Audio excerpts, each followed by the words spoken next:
কবরস্থানে যান তো, একটু যাবেন, একটু গেলে আখিরাতের কথাটা স্মরণ হবে। ওখানে ছোট শিশুরা শুয়ে আছে, কিশোর যুবকরা আছে, আপনার মতো তাগড়া যুবক মুরব্বীরা আছে। এরা এই এলাকায় থাকতো, এরা আকাশ থেকে নেমে আসে না, এই এলাকার সন্তান আজ নাই। একটা সার্টেন পিরিয়ড শেষে আপনিও থাকবেন না। This is the nature of life, this is the circle of life. ছোট্ট শিশু হয়ে এসেছিলেন, শৈশব, কৈশোর, যৌবন, প্রৌঢ়ত্ব।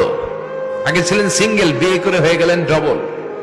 এরপরে আল্লাহ আপনাকে একটা মেয়ে দিল, এরপরে মেয়েকে বিয়ে দিয়ে শ্বশুর হলেন, এরপরে ওই মেয়ের ঘরে সন্তান হতে নানা হলেন। আর কতদিন? অনেক দিন হলো তো, অনেক লম্বা সময় পেয়েছেন আপনি। Think about that.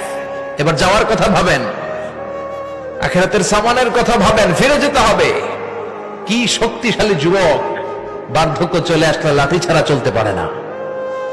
কুচকুচে কালো দাড়ি সাদা হয়ে যায়, দাড়ির শুভ্রতা, বয়সের ভার, রং ধরা যৌবন জং ধরে শেষ, ঠিক কিনা? This is the circle of life. যুবক ভাইরা, এটাই জীবন, চলে যেতে হবে, কেউ থাকতে পারবে না, ঠিক কিনা?